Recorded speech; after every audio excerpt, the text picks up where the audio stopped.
Bom dia, amados. A paz do Senhor.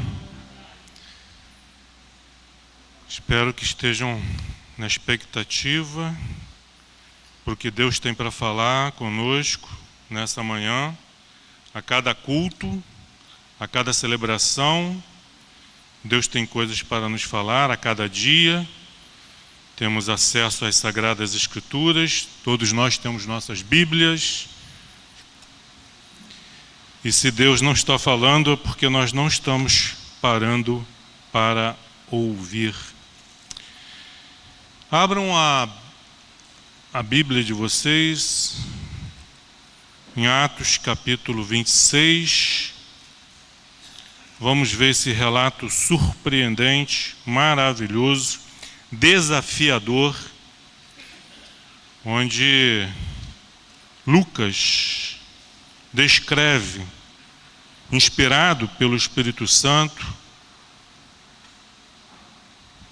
de maneira magistral, detalhes principais. Não está todo o discurso de Paulo aqui, mas o pouco que Lucas registrou já foi suficiente e é suficiente para nos confrontar, para nos tirar da zona de descanso, da zona de conforto. A palavra de Deus, ela nos ensina, nos inspira, nos instrui, mas também nos corrige, nos confronta. Há trechos da palavra de Deus que nós vamos ler. Deus então vai nos consolar, vai nos confortar, vai nos reanimar, dependendo do nosso estado de espírito.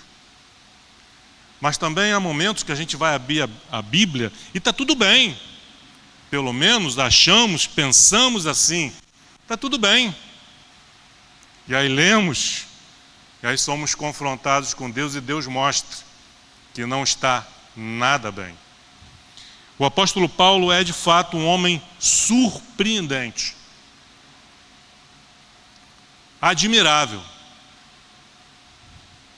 e que nós temos muito, mas muita coisa, todos nós, para aprender com este homem de Deus.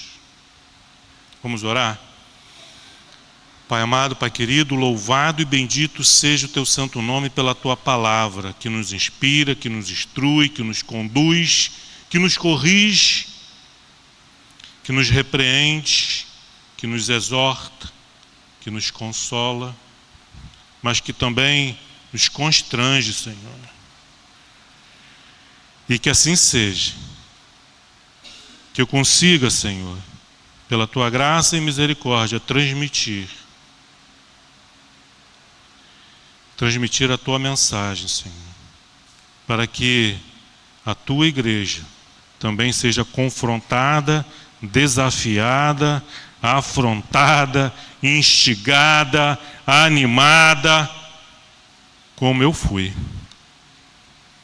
ao ler, ao meditar e preparar essa mensagem. Muito obrigado, Pai, em nome de Cristo Jesus, Seu Filho amado. Amém. Vamos ler o capítulo 26 num tiro. Não sei se teremos tempo suficiente para tratar todo o capítulo 26, mas vamos lê-lo assim mesmo. Depois a gente vê até onde o tempo nos permite ir. Amém? Bíblias abertas, capítulo 26 de Atos. A seguir, Agripa, dirigindo-se a Paulo, disse: é permitido que uses da palavra em tua defesa. Então Paulo, estendendo a mão, passou a defender-se nestes termos: tenho-me por feliz, ó rei Agripa, pelo privilégio de hoje, na tua presença, poder produzir a minha defesa de todas as acusações feitas contra mim pelos judeus. Mormente, porque és versado em todos os costumes e questões que há entre os judeus. Por isso eu te peço que me ouças com paciência. Quanto à minha vida, desde a mocidade, como decorreu desde o princípio entre o meu povo e em Jerusalém, todos os judeus a conhecem. Pois, na verdade, eu era conhecido deles desde o princípio, se assim o quiserem testemunhar, porque vivi fariseu, conforme a seita mais severa da nossa religião. E agora estou sendo julgado por causa da esperança da promessa que por Deus foi feita a nossos pais, a qual as nossas 12 tribos, servindo a Deus fervorosamente de noite e de dia, almejam alcançar. E no tocante a esta esperança, ó Rei, que sou acusado pelos judeus. Porque se julga incrível entre vós que Deus ressuscite mortos. Na verdade, a mim me parecia que muitas coisas devia eu praticar contra o nome de Jesus, o Nazareno. E assim procedi em Jerusalém, havendo eu recebido autorização dos principais sacerdotes, encerrei muitos dos santos nas prisões, e contra estes dava o meu voto, quando os matavam. Muitas vezes os castiguei por todas as sinagogas, obrigando-os até a blasfemar. E demasiadamente enfurecido contra eles, mesmo por cidades estranhas, os perseguia. Com estes intuitos, parti para Damasco, levando a autorização dos principais sacerdotes e por eles comissionado. Ao meio-dia, ó Rei, indo eu caminho fora, vi uma luz do céu, mais resplandecente que o sol, que brilhou ao redor de mim e dos que iam comigo. E caindo todos nós por terra, ouvi uma voz que me falava em língua hebraica: Saulo, Saulo, por que me persegues? Dura coisa é recalcitrares contra os aguilhões. Então eu perguntei: quem és tu, Senhor? Ao que o Senhor respondeu: eu sou Jesus, a quem tu persegues.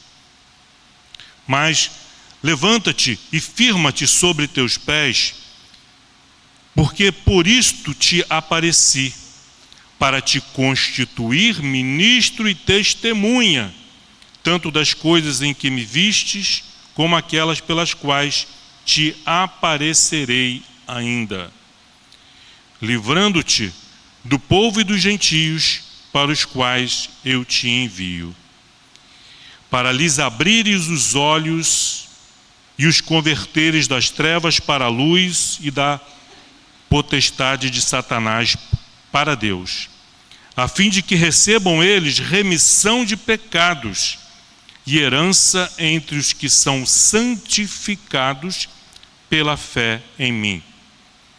Pelo que, ó Rei Agripa, não fui desobediente à visão celestial, mas pronunciei primeiramente aos de Damasco e em Jerusalém,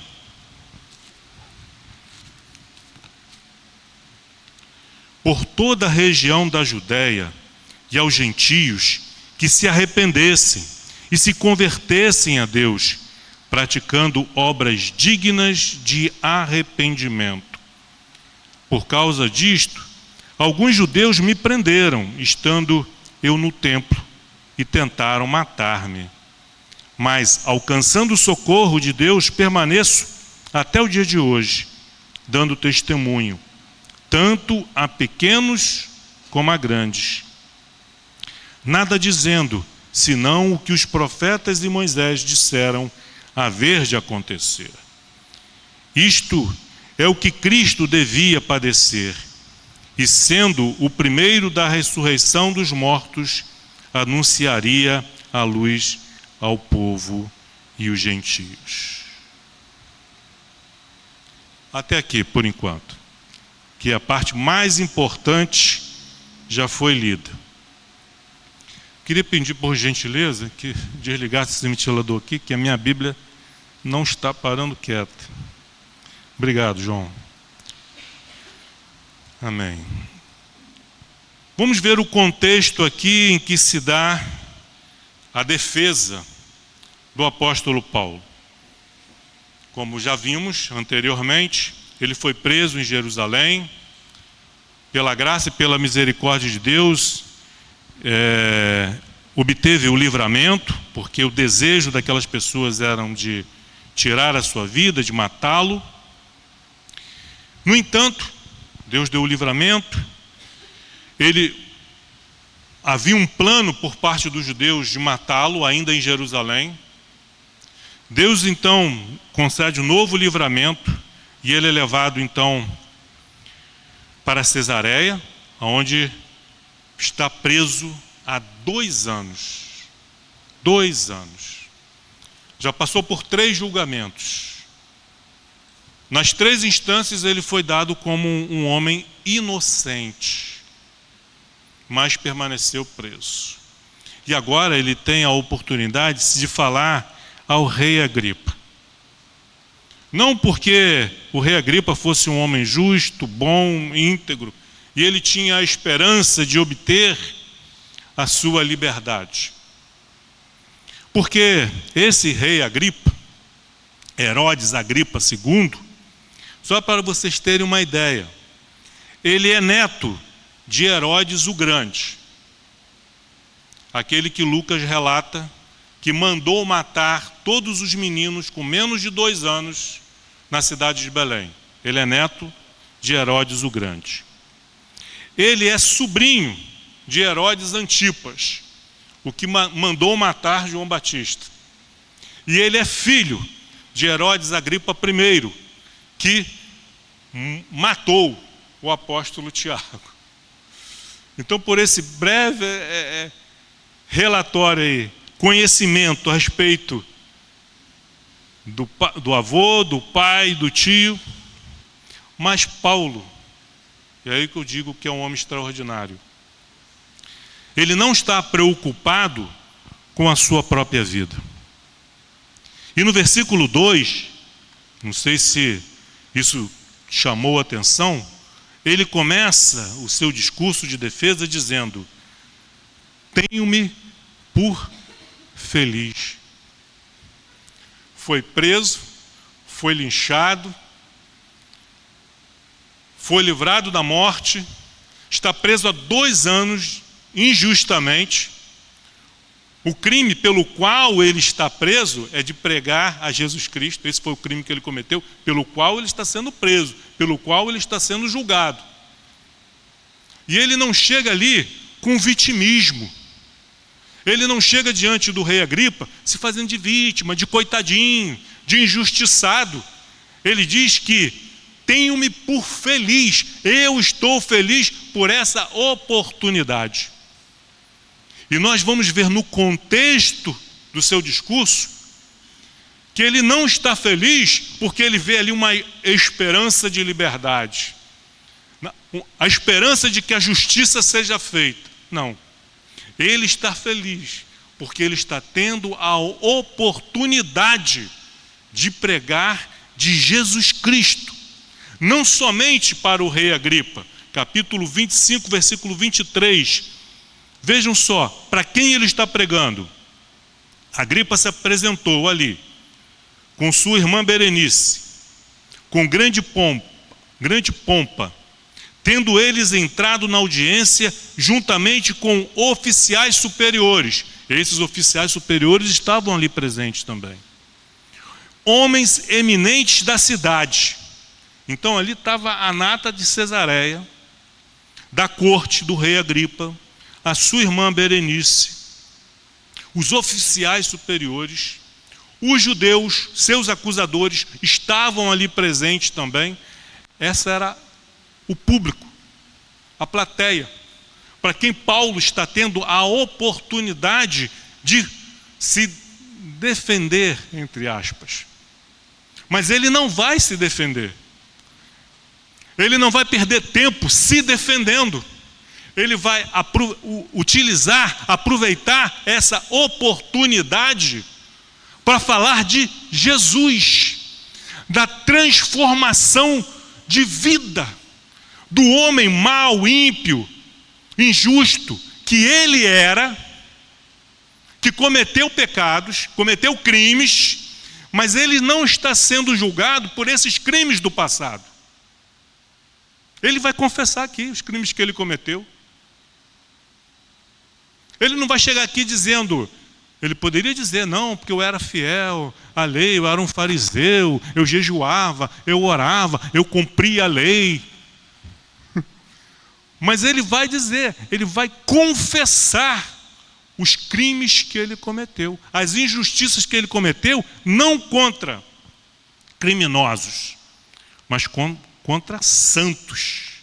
Essas pessoas a quem ele castigou, ele chama de santos.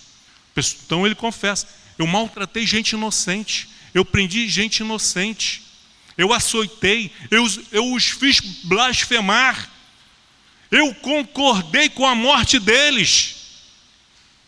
Mas um dia, eu era esse homem perverso, mas um dia, eu me encontrei com Jesus. E ele mudou a minha vida. Ele me transformou. De perseguidor, eu passei a ser um pregador do Evangelho. Sem fazer distinção. Pregando a grandes e pequenos. A grandes públicos e a pessoas isoladas. A senhores e para escravos. Ricos e pobres. Judeus e gregos. E é por isso, é por esse crime de pregar a Cristo que eu estou sendo julgado, não pelos crimes lá do passado. Se eu estivesse sendo julgado pelos crimes do passado, tudo bem, eu confesso, eu reconheço. Se eu tiver que ser morto pelo que eu fiz no passado, tudo bem. Mas eu estou sendo julgado agora por pregar o amor, pregar a justiça, de acordo com as promessas que os nossos pais receberam através de Moisés e profetas. É ilógico. Mas ele está feliz, apesar de estar preso, de estar sendo julgado, de estar sendo injustiçado. E ele diz no verso 2, pelo privilégio de hoje, na tua presença, poder produzir a minha defesa de todas as acusações feitas contra mim pelos judeus. Quem é que os está acusando? São os judeus, seu próprio povo.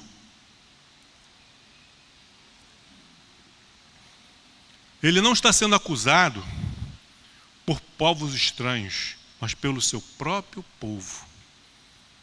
Aqueles que eram seus companheiros, aqueles que lhe davam carta, autorizando a Paulo a ir de cidade em cidade, prendendo e perseguindo os cristãos.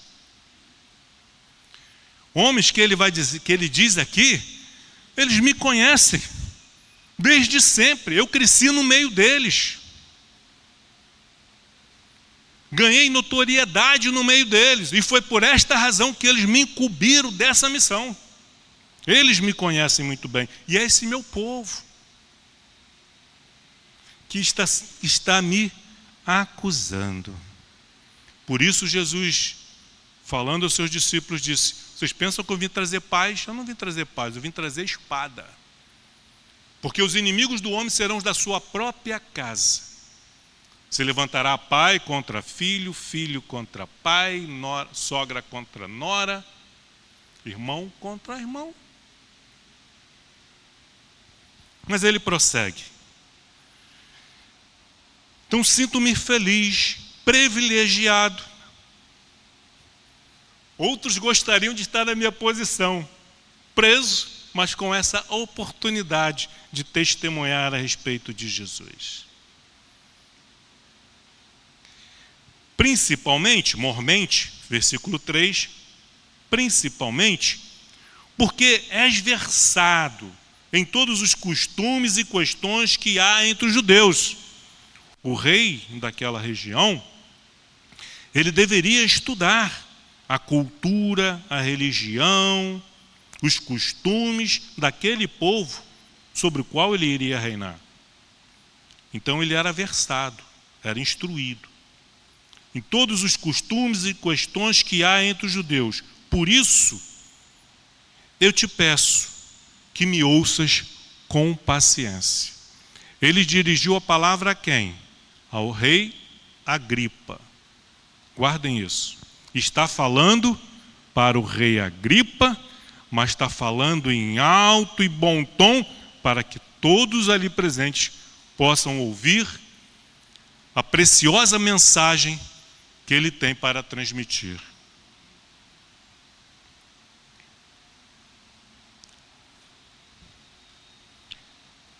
Quanto à minha vida, versículo 4, desde a mocidade, como decorreu desde o princípio, provavelmente desde os 12 anos de idade, porque era a idade em que os meninos que tinham oportunidade de estudar com os grandes mestres em Jerusalém, então desde os 12 anos de idade, desde a mocidade, como decorreu desde o princípio entre o meu povo, esse mesmo povo que hoje me acusa, e em Jerusalém, todos os judeus a conhecem. Eles conhecem a minha história, eles conhecem a minha origem.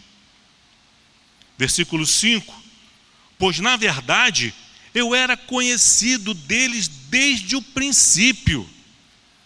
Se assim eles quiserem testemunhar e falar, porque vivi fariseu, fui instruído, criado, ensinado como fariseu, as normas, as leis, os costumes, conforme a seita mais severa da nossa religião.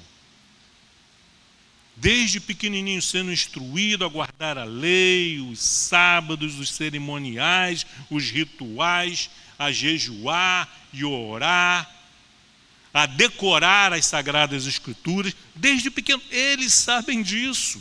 Eu não sou estranho a eles. Eu não sou alguém que surgiu, que caiu de paraquedas no meio do povo pregando, mas eles me conhecem. Sabem quem eu sou. Conforme a seita mais severa da nossa religião. Versículo 6. E agora estou sendo julgado por causa da esperança, da promessa que por Deus foi feita a nossos pais. Eu estou sendo julgado, eu não estou entendendo. Eu estou sendo julgado por causa da esperança da promessa, que todo judeu tinha, a esperança da promessa, da vinda do Cristo, do Messias, que por Deus foi feita aos nossos pais, aos nossos antepassados. Versículo 7. A qual as nossas 12 tribos, servindo a Deus fervorosamente, de dia, de noite, almejam, desejam, esperam alcançar. E no tocante à esperança, ó rei, que eu sou acusado pelos judeus. Eu estou sendo acusado por crer nessa esperança. Eu estou sendo acusado por pregar essa esperança e anunciar que essa esperança já veio. E é Jesus Cristo. É por isso que ele está sendo julgado. Versículo 8. Porque se julga, aí ele faz uma pergunta, uma retórica. Por que se julga incrível entre vós que Deus ressuscite os mortos? E essa era uma das doutrinas que os fariseus criam. Eles criam na ressurreição. E aí ele faz uma pergunta: por que se julga? O que há de incrível nisso? Que entre vós, que entre nós, Deus tenha poder e possa ressuscitar alguém dos mortos. Isso não é surpresa para vocês, isso não é novidade. Vocês creem nisso, vocês pregam isso. Então qual é o absurdo? Qual é o crime que eu cometi? Versículo 9. Na verdade, a mim me parecia que muitas coisas devia eu praticar contra o nome de Jesus o Nazareno. Aí ele começa agora a sua confissão dos pecados que ele cometeu, dos crimes que ele cometeu, das atrocidades que ele cometeu, mas não cometeu sozinho. Esses mesmos judeus que estão o acusando, foram eles mesmos que deram a Paulo cartas, dando a ele autoridade para cometer esses crimes. Eles, com uma canetada, davam a Saulo autoridade para cometer crimes, para cometer injustiça. Então, se você, rei Agripa, se eu vou ser julgado pelos crimes do passado, os meus acusadores têm que se colocar na posição de réu, junto comigo. Porque eu cometi os crimes, mas com o aval deles, com a concordância deles, com a autorização deles. Vê, quando nós somos inocentes, temos convicção da nossa inocência, temos convicção daquilo que cremos, daquilo que pregamos, a tranquilidade que vem por intermédio do Espírito Santo. Ele demonstra aqui também um conhecimento que todos nós devemos ter, que todos nós podemos ter. Se não temos, é porque temos negligenciado o estudo das Escrituras. Versículo 9. Ele falando agora. Aí ele começa agora a confessar os seus crimes. Na verdade, a mim me parecia que muitas coisas devia eu praticar contra o nome de Jesus, o Nazareno. E assim procedi, assim fiz. Pratiquei muitas coisas contra. Assim procedi em Jerusalém, havendo eu recebido autorização dos principais sacerdotes. Eu fico imaginando o semblante, a fisionomia dos principais sacerdotes que estavam ali, como acusadores, como promotores. Eles não esperavam por isso. Recebi autorização deles, dos principais sacerdotes. E o que eu fiz com essa autorização? Encerrei muitos dos santos. Ele não diz, encerrei criminosos, encerrei bandidos, encerrei santos, pessoas inocentes, homens, mulheres, jovens inocentes, cujo o crime que eles cometeram era crer em Cristo, em Jesus Cristo como Salvador, como Senhor. Encerrei muitos dos santos nas prisões, e contra estes dava o meu voto quando os matavam. Quem concorda que esses cristãos sejam mortos? Paulo era um dos que levantava a mão, concordando. Dava o meu voto quando os matavam. Muitas vezes, não foram poucas, não foi uma vez, não foram poucas vezes, mas muitas vezes os castiguei por todas as sinagogas, não só em Jerusalém, onde estava o templo, mas ele ia de cidade em cidade dentro do território dos judeus, perseguindo os cristãos, e ele diz, ele confessa, eu castiguei, eu açoitei, eu torturei estes santos a tal ponto de fazê-los blasfemar, obrigando-os até a blasfemar. Imagina o nível da tortura, dos maus tratos, dos sofrimentos que ele submetia aquelas pessoas, fazendo com que aquelas pessoas blasfemassem, negassem o nome de Jesus. E eu, rei Agripa, eu participei disso. Esse crime eu confesso, isso eu cometi. Essa injustiça eu cometi. Com a autorização que eu recebi dos principais sacerdotes. Nada do que eu fiz por conta própria. Eu fiz com a autorização deles. Eu sou cúmplice, mas eles são os mandantes. Eu executei, mas foram eles que mandaram. E pela justiça, eles são tão criminosos, tão injustos, tão perversos quanto eu.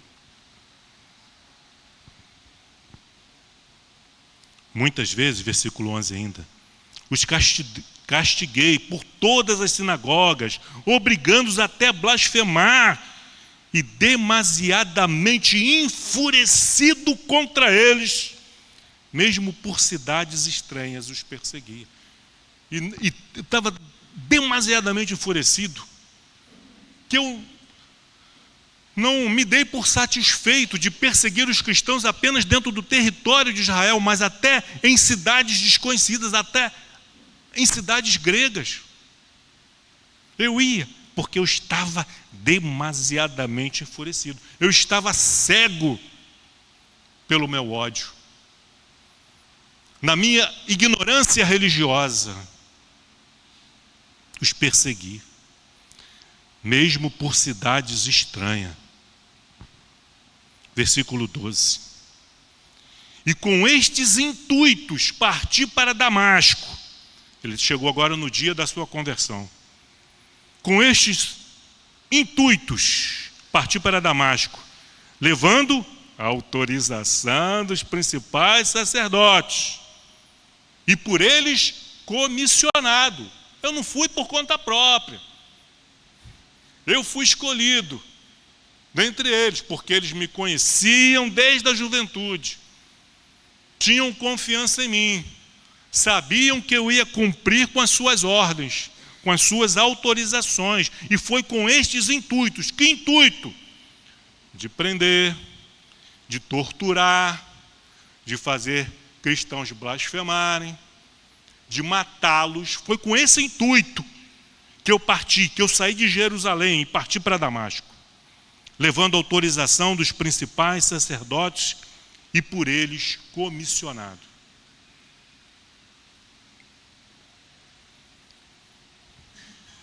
Mas o que aconteceu? Ao meio-dia, com o sol a pino, ó rei, indo eu caminho fora, vi uma luz no céu, mais resplandecente que o sol. Meio-dia. Não era no alvorecer do dia. Não era às 5, 6 horas da manhã, ou no entardecer, mas ao meio-dia. Ele viu uma luz mais resplandecente que o sol. Imagina isso. Que brilhou ao redor de mim e também dos que iam comigo. Não foi só Paulo que viu a luz, mas todos os que iam com ele. Quantos eram? Não deviam ser poucos. Porque esses homens, Paulo estava levando autorização, mas ele sozinho não tinha como prender ninguém. Ele precisava de uma escolta ali, de soldados do Sinédrio.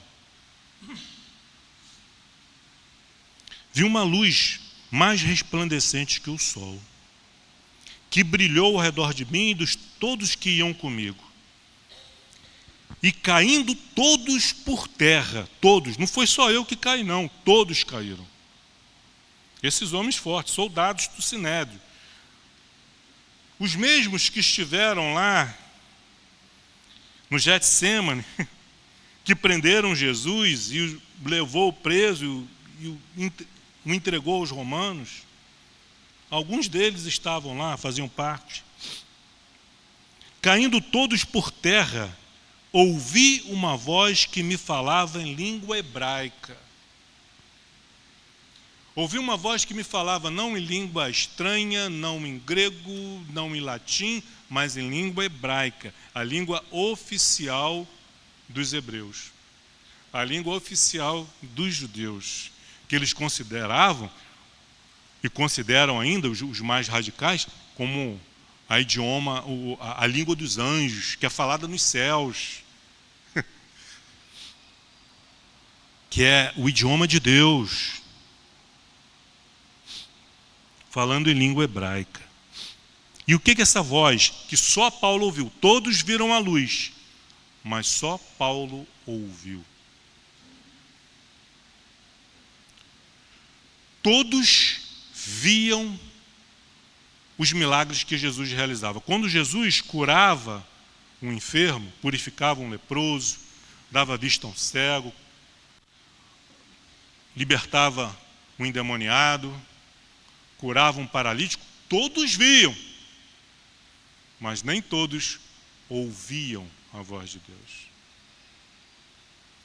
Porque aquilo que eles viam, o milagre que Jesus realizava, para muitos foi pedra de tropeço. Ao ponto de acusarem Jesus de realizar os milagres pelo poder de Belzebu. Eles viam os milagres, mas não ouviram a voz de Deus. Então, tão importante quanto ver a luz, tão importante quanto ver os milagres, tão importante quanto ver o amor, a justiça, a graça, o poder de Deus, é ouvir a voz de Deus. Por isso, o Espírito diz lá em Apocalipse: quem tem ouvidos para ouvir, ouça. Aleluia. Não basta ver, tem que ouvir. Todos viram, mas só Paulo ouviu a voz, que dizia: Saulo, Saulo, por que me persegues? Dura coisa é recalcitrares contra os aguilhões. É você se debater contra os agrilhões, essas pontas de ferro que se fazia para domar um touro selvagem. Quanto mais o touro se debatia, mais ele se machucava. A função do aguilhão era fazer com que o touro não se mexesse, aceitasse a carga. Porque se ele se mexer, se ele se debater, vai se machucar. E é o que Jesus está falando, a imagem aqui, o simbolismo é esse. Você vem resistindo, Saulo, à minha voz. Você está recalcitrando, você está se debatendo contra os meus aguilhões. Isso é duro, é difícil. Versículo 15. Então eu perguntei: quem és tu, Senhor? Ao que o Senhor respondeu: eu sou Jesus, a quem tu persegues. Quando perseguem a igreja, quando perseguem os cristãos, estão, na verdade, perseguindo a Cristo. Por isso, como eu falei no início, Paulo não se apresenta como vítima, como um injustiçado, porque ele sabe muito bem, ele conhece muito bem aquela orientação, aquela advertência que Jesus deixou para os seus discípulos. Olha, se perseguiram a mim, vocês acham que não vão perseguir a vocês? Se blasfemaram contra mim, se falaram contra mim, vocês acham que não vão fazer isso contra vocês também? Então, quando nós formos perseguidos, a bem-aventurança, bem-aventurados sois quando por minha causa, Jesus Cristo falando, quando por minha causa, mentindo, disserem todo mal contra vós. Aí somos bem-aventurados. Aí Jesus diz assim: isso é motivo de alegria. Alegrai-vos, regozijai-vos, porque grande é o vosso galardão que está nos céus. Mas isso, quando somos perseguidos, por causa de Cristo. E mentem contra nós. Se as acusações são verdadeiras, não temos por que nos alegrar.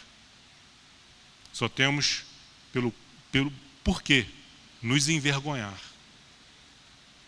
Então, quando sofremos acusações mentirosas, entenda, não é pessoal. Não é porque o mundo te odeia. É porque odeiam a Cristo, a quem nós pertencemos.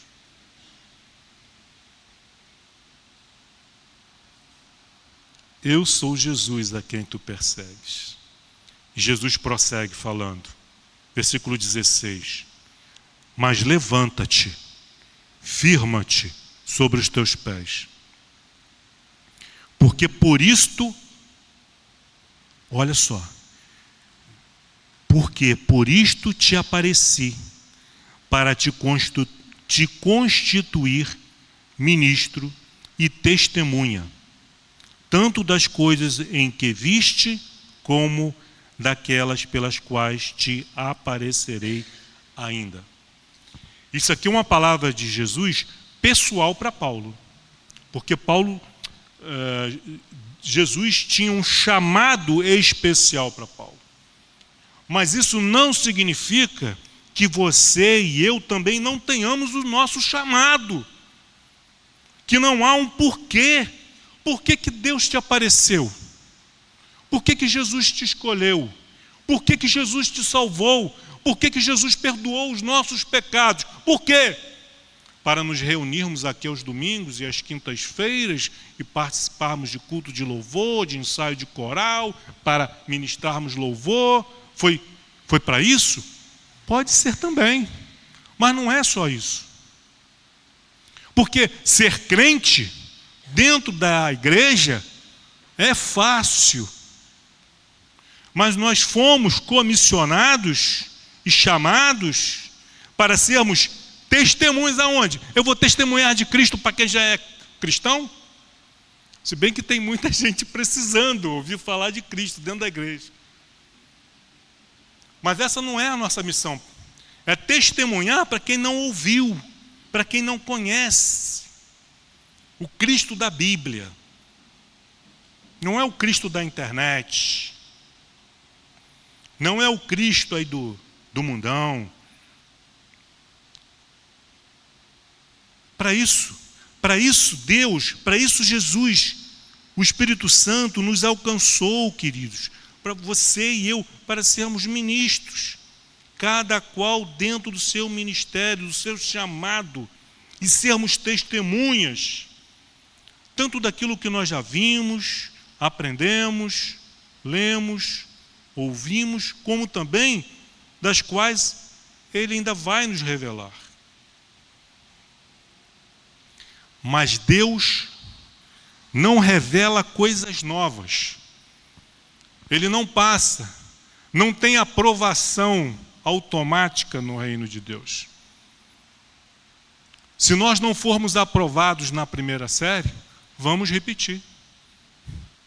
Uma vez, duas vezes, três, até aprendermos a lição e sermos promovidos para a segunda. Por isso que nós vemos alguns crescendo e outros não. Porque negligenciam. Pais e mães, vocês cobram dos seus filhos estudarem, não é isso? Tem que estudar matemática, português, história, geografia. Vocês cobram dos seus filhos estudar. Mas vocês não estudam a palavra de Deus, que é muito mais importante do que matemática, história, geografia e português. Não estudam, não leem. Olha, o principal professor, a principal professora dos seus filhos são vocês. O departamento infantil serve para dar um apoio. Mas nada como a criança aprender o que tem que aprender dentro de casa com os pais. Mas como que eu vou ensinar se eu não aprendo? Eu não leio a Bíblia. Domingo eu vou na igreja, o pastor vai pregar, pronto, é suficiente para mim. Não preciso ensinar meus filhos, porque eles vão estar lá no departamento infantil no domingo, vão estar aprendendo a lição. É suficiente para os meus filhos. Por isso, muitos não progridem na vida cristã e ficam engatinhando. E esse tipo de cristão, ele gosta é bebê, não cresce. Como que a gente trata bebê? Que lindinho, que fofinho, quer pegar no colo, quer dar um cheirinho, né? Brinca, sorri, é só isso, é só sorriso, é só brincadeira. Para chamar a atenção daqui a pouco, fazer a criança rir. Alguns assustam, faz a criança chorar. Mas a intenção é fazer a criança rir. Mas na medida que vai crescendo, que lindinho, que fofinho, não faz mais sentido.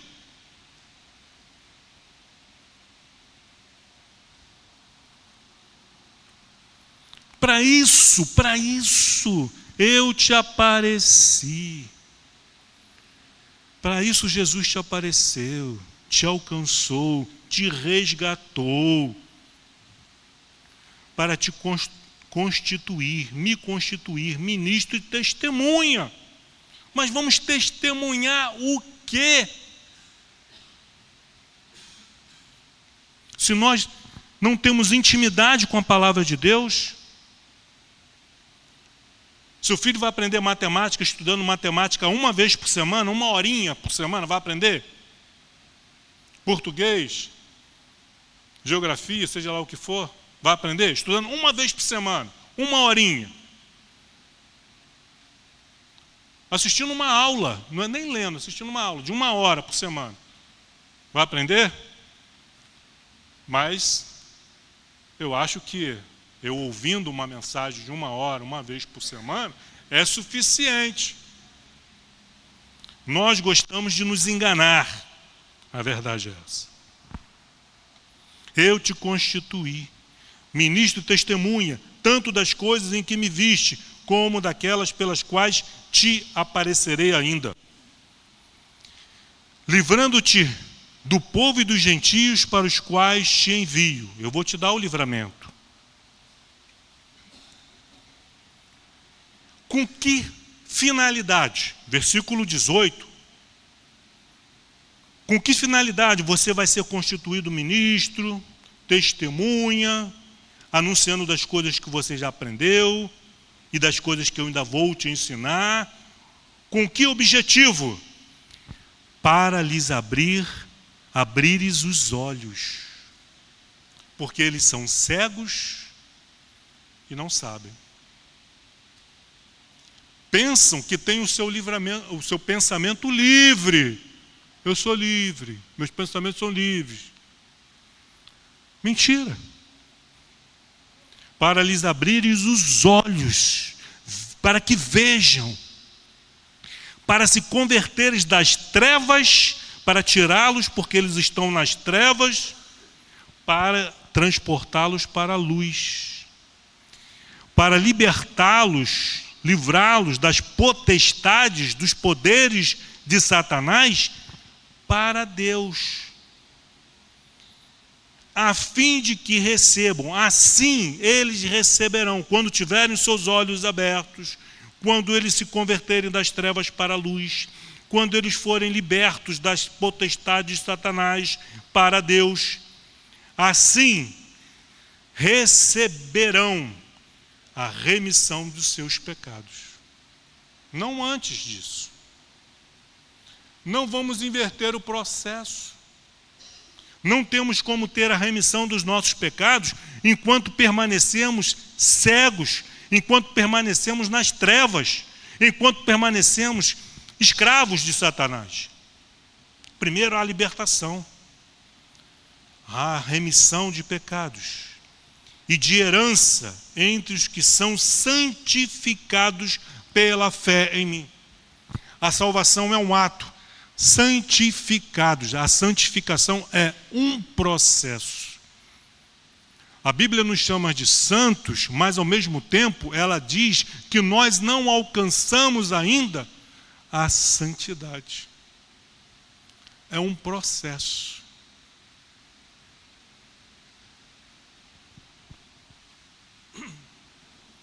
Versículo 19.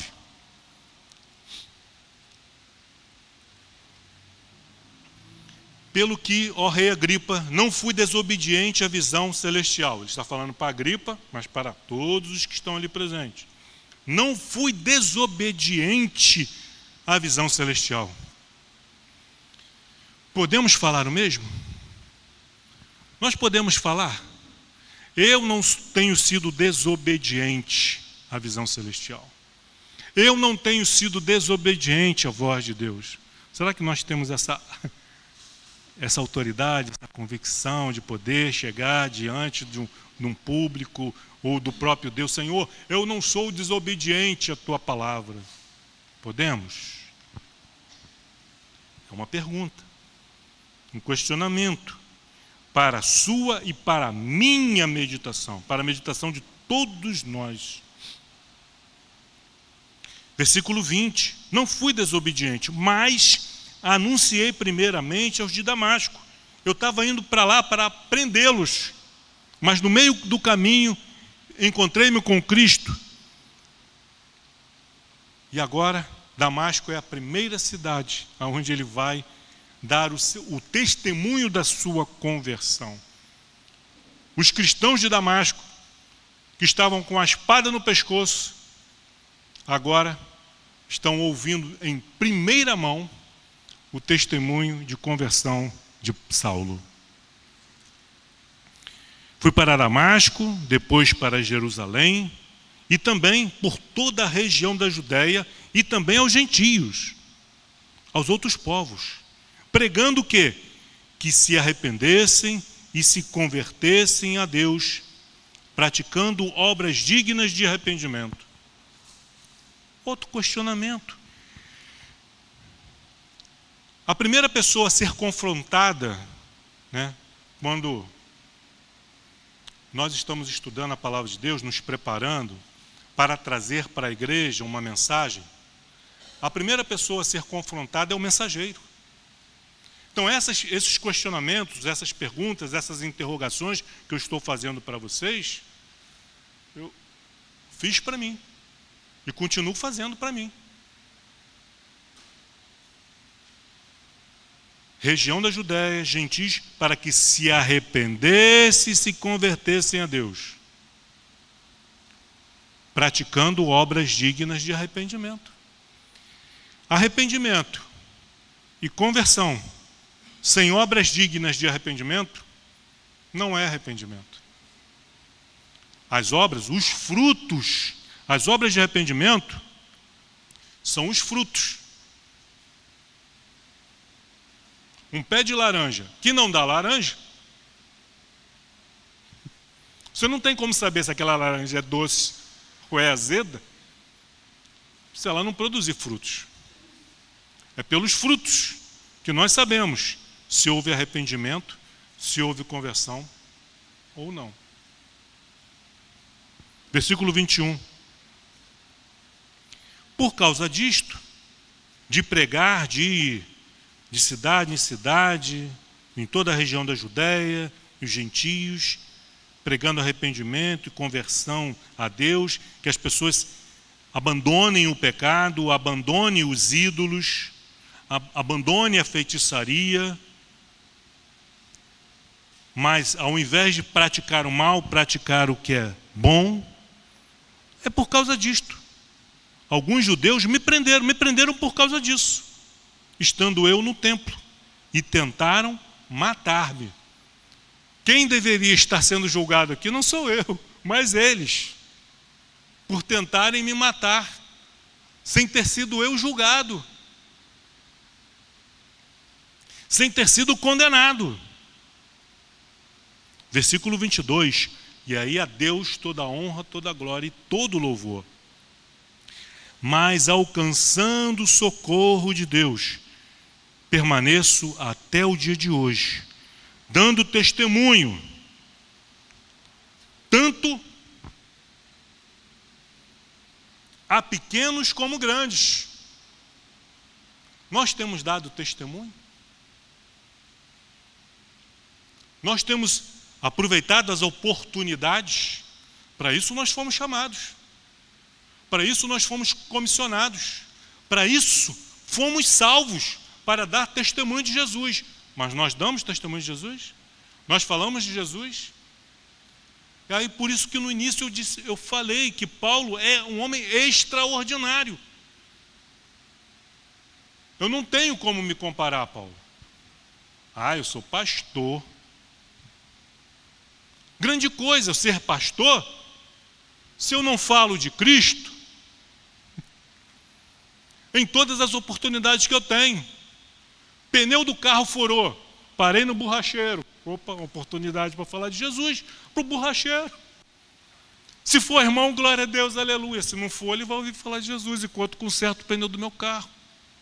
Parei no posto para abastecer. Vou falar de Jesus para o frentista, para os colegas de trabalho. Teve um colega de trabalho que falou: eu não quero ouvir sobre isso, não quero falar sobre isso. Ok. Mas quando eu estou no meio do grupão, eu falo, e ele ouve. Eu não estou falando diretamente com ele, está ouvindo.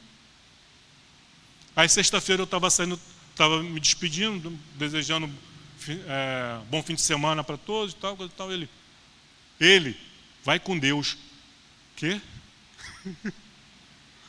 Não suportava ouvir o nome de Deus, agora ele está dizendo, vai com Deus. Deus faz a obra.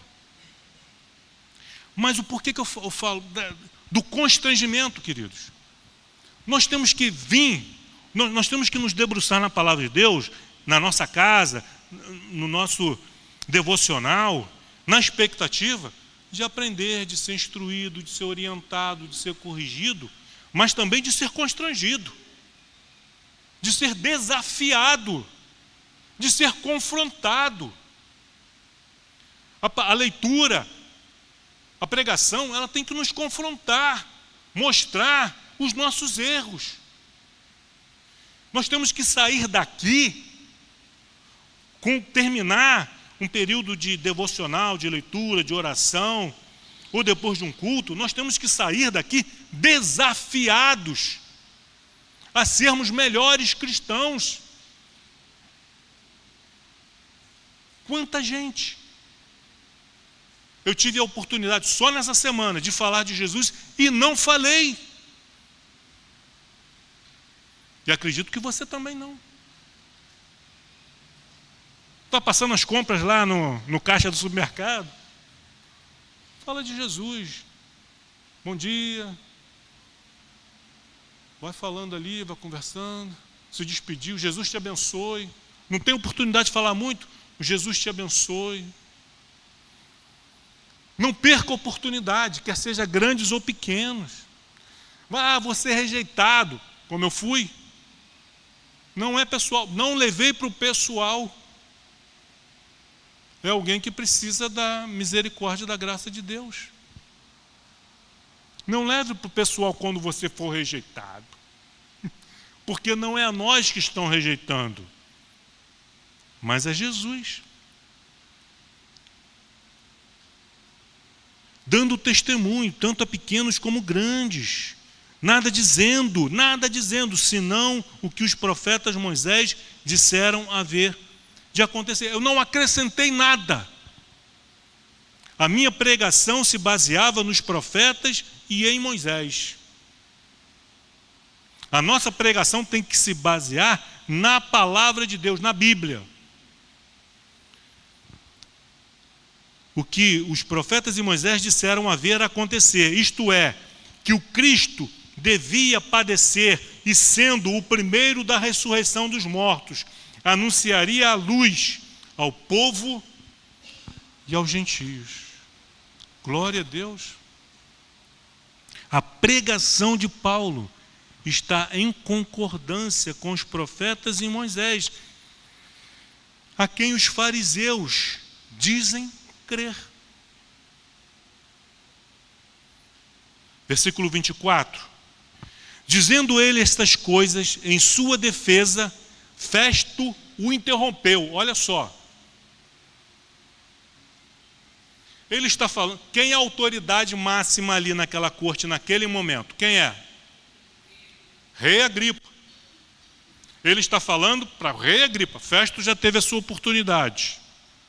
Ele está falando por rei Agripa, a autoridade máxima ali dos presentes. Se dirigiu 2 vezes especificamente por rei Agripa. Quem é que o interrompe? Festo. Festo se levanta em alta voz, desrespeitando até a figura do rei, porque quem tinha autoridade naquele momento para interromper Paulo seria o rei Agripa, e não Festo. Mas Festo não se conteve. O espírito ruim que estava nele fez com que ele cometesse um ato falho, grave. O rei Agripa relevou. Festo o interrompeu em alta voz. Então Paulo está discursando. Olha, vou voltar no versículo 23. Isto é, que o Cristo devia padecer, sendo o primeiro da ressurreição dos mortos, anunciaria a luz ao povo e aos gentios. Estás louco? Ele não suportou ouvir que Jesus era o Cristo. Aquilo que estava em Festo não suportou, se manifestou, dizendo: estás louco, Paulo, as muitas letras te fazem delirar. E aí ele tenta debochar, ironizar. Paulo, você estudou as muitas letras, como você mesmo falou, estudou desde a infância, desde a juventude, estão te fazendo delirar. Você está louco. Não é isso que o mundo fala a respeito da igreja. É um bando de loucos. Acreditar na Bíblia. Que loucura. Que bobagem.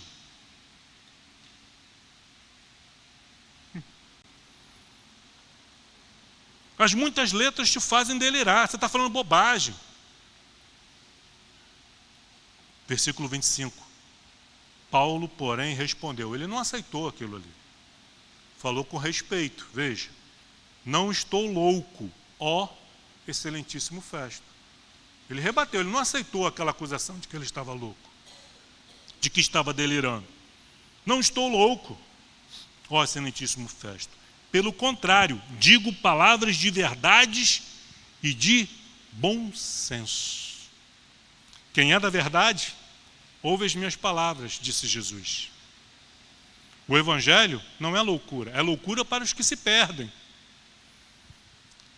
Mas para aqueles que são salvos, é o poder de Deus para a salvação.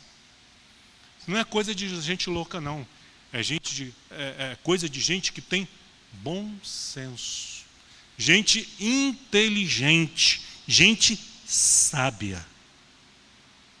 Os sábios deste mundo, diz Paulo lá em Romanos, rejeitaram o Evangelho, porque lhe parecem loucura.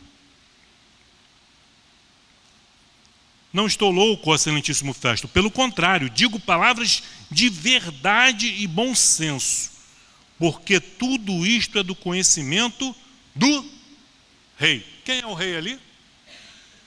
Agripa, não é Festo. Então ele rebate o que Festo falou e retorna para o rei. Tipo assim: Festo, não estou falando com você. Estou falando com o rei Agripa.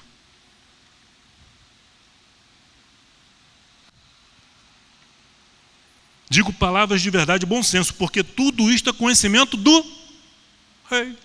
Se você, Festo, não sabe, se você, Festo, não conhece, fica de boquinha fechada, filho. Porque eu não estou falando com você, estou falando com o rei Agripa. Mas tudo no respeito ali. De maneira bem respeitosamente, ele chamou Festo de ignorante. Ele reverteu o jogo. Inverteu. Com muita sabedoria. É do conhecimento do rei. A quem me dirijo? Com franqueza. Festo, eu não estou me dirigindo a você, estou me dirigindo a Agripa. Não me interrompa. Não seja mal educado. Não seja desrespeitoso, nem com o rei. Pelo menos. Já que você não respeita a mim, respeita pelo menos o rei. É do conhecimento do rei, a quem me dirijo com franqueza, pois estou persuadido de que nenhuma destas coisas lhe é oculta, porquanto nada se passou em algum lugar escondido. Acreditas, agora, falando com o rei Agripa, acreditas, ó rei Agripa, nos profetas? Bem sei que acredita. Ele mesmo responde. Acreditas nos profetas? Bem sei que acreditas. Mas uma coisa é acreditar e a outra coisa é viver de acordo com aquilo que se acredita.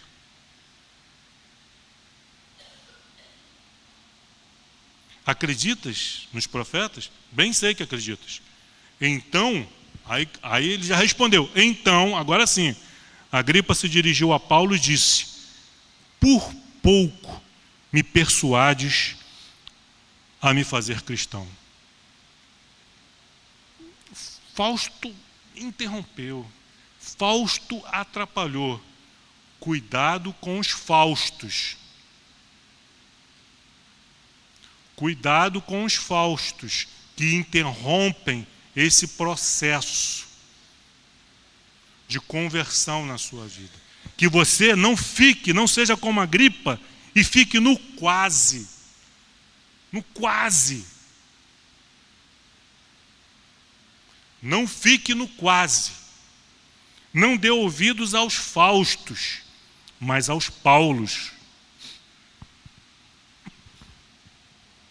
Então Agripa se dirigiu a Paulo e disse: por pouco, muito pouco me persuades, quase que você me convenceu, Paulo, a me fazer cristão. Paulo não desanimou. Paulo respondeu: assim Deus permitisse. Que assim Deus permitisse. Por pouco ou por muito, não apenas tu, ó Rei, porém todos os que hoje me ouvem se tornassem tais quais eu sou, exceto essas cadeias. Viram aqui? Paulo está se dirigindo a Agripa, mas ele está atirando para tudo que é lado. Ele está mostrando a luz de Cristo e a voz de Cristo para todos ali. Quem dera, ó Rei, não só tu, porém todos os que hoje me ouvem, todos se tornassem tais quais eu sou. Que todos, a própria Berenice, que estava ali presente, os oficiais superiores, os homens eminentes da cidade e até os fariseus que estavam ali presentes. Ouviram. Ah, quem dera, rei Agripa, todos se tornassem tal qual eu sou, exceto pelas cadeias, que não se tornem prisioneiros como eu sou, mas que se tornem cristãos. Versículo 30, para terminar, até o 32, fecharmos o capítulo 26. A essa altura levantou-se o rei, aí o Paulo falou isso, quem dera, não somente o rei, mas todos aqueles que estão me ouvindo se tornassem como eu. Aí o rei Agripa não falou mais nada, se levantou, como disse. Esse gesto de se levantar, acabou. E aí todos que estavam também se levantaram, sinal de respeito, submissão ao rei. O rei se levantou para se retirar, então vamos acompanhá-lo. Entramos com ele, sairemos com ele. A essa altura levantou-se o rei e também o governador e Berenice, bem como os que estavam assentados com eles. E havendo-se retirado, falavam uns com os outros, dizendo: este homem nada tem feito passível de morte ou de prisão. Então Agripa se dirigiu a Festo e disse: este homem bem podia ser solto, se não tivesse apelado para César. Mas há um objetivo, há um propósito de Deus para que Paulo tivesse apelado para César. E o propósito é de que Paulo tinha muita gente para alcançar também em Roma. Nessa primeira prisão, lá em Roma, Paulo vai alcançar muitos dos soldados pretorianos lá de Roma, muitas pessoas de Roma, e também vai escrever as chamadas cartas da prisão. Mas, queridos, qual é o grande confronto aqui? Como falei, eu quis ressaltar que nós precisamos ser confrontados, nós precisamos ser desafiados a melhorar, a crescer, abandonar o pecado, nos voltarmos para Deus, pararmos de perder tempo com as bobagens deste mundo, nos dedicarmos ao estudo das Sagradas Escrituras, à meditação, à oração, ao jejum, nos voltarmos para as coisas do reino, para que possamos continuar nesse processo de santificação e não ficarmos como o rei Agripa, por pouco, muito pouco. Pai amado, Pai querido, louvado e bendito seja o teu santo nome. Que o Senhor continue, Senhor, nos desafiando, porque é nos desafios que há crescimento. Precisamos, a tua igreja e cada um de nós, precisamos, Senhor, sair dessa zona de conforto, achando que está tudo bem e não está. Não está.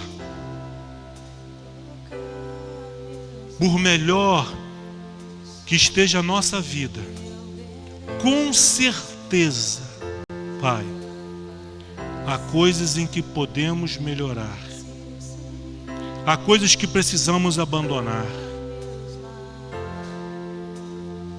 Queremos ver a tua luz, mas também ouvir a tua voz. Muito obrigado, Pai, por esta oportunidade de mais uma vez prestar culto a Ti. Louvado e bendito seja o Teu santo nome. Amém.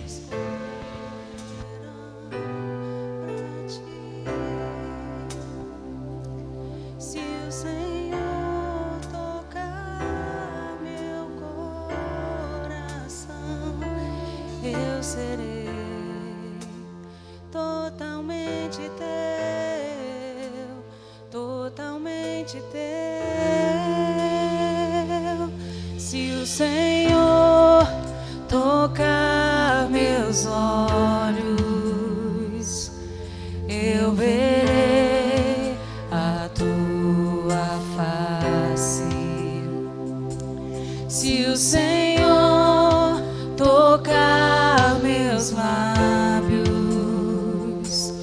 eu serei purificado.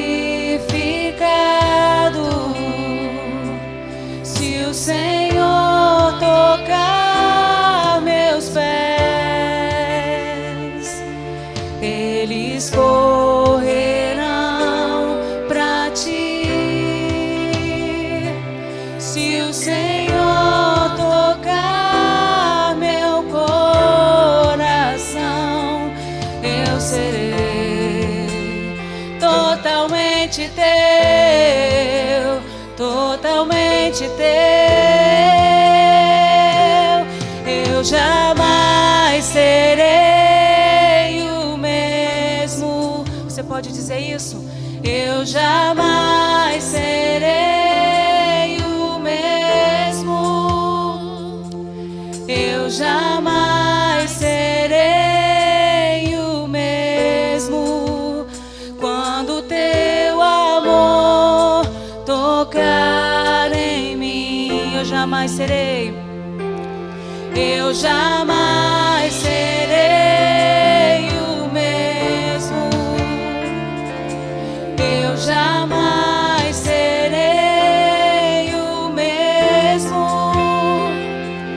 Eu jamais serei o mesmo.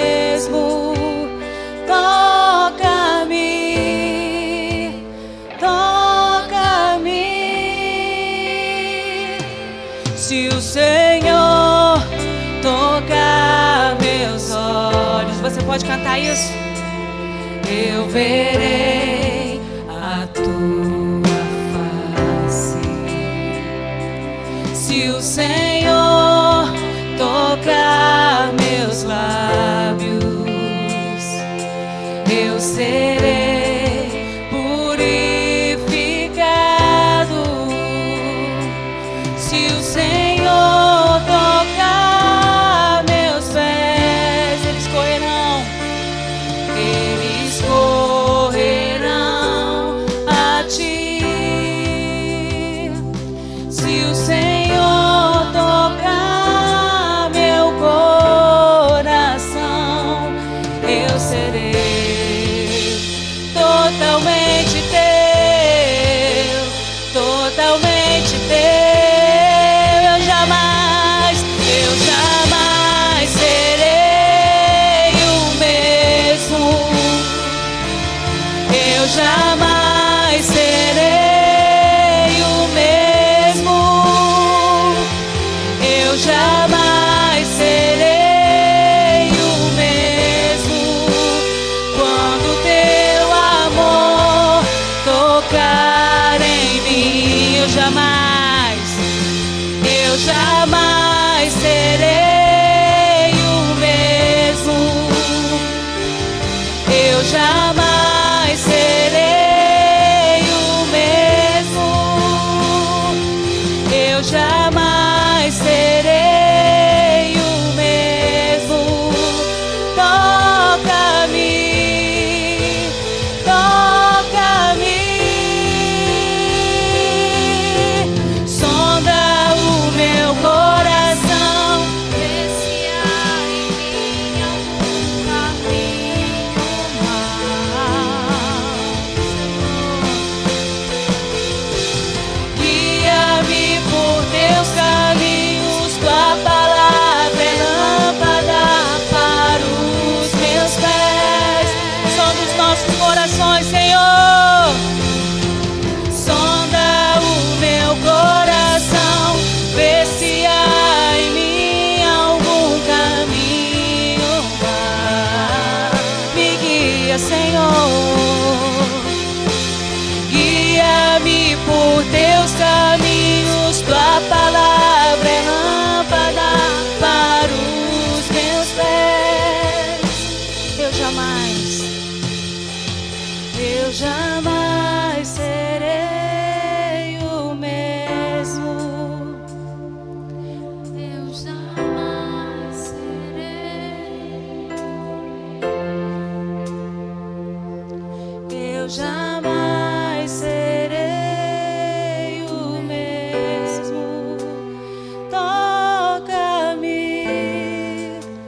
toca-me. Senhor, muito obrigada por tua palavra. Quando o Senhor nos toca, nós jamais seremos o mesmo. Quando o Senhor fala conosco, nós jamais somos o mesmo. Que assim como Paulo, que teve encontro com o Senhor e foi tão convicto, que tantos se converteram ao seu testemunho. Que nós possamos sair daqui com a mesma convicção. E que a nossa vida, Senhor, possa impactar de tal forma esse mundo, que muitos te encontrem através de nós. Nos leva debaixo da tua proteção, Senhor. Nos dá um domingo na tua presença e que possamos estar aqui mais tarde para te glorificar e render a ti o louvor, por só tu és digno. Muito obrigada por tudo. É o que nós te agradecemos em nome de Jesus. E que antes de sair daqui, você possa dar o seu melhor aplauso a Ele, que não nos deixa continuarmos sendo os mesmos. Um bom domingo a todos. Até mais tarde, se o nosso bom Deus assim permitir. Amém? Eu poderia estar em qualquer outro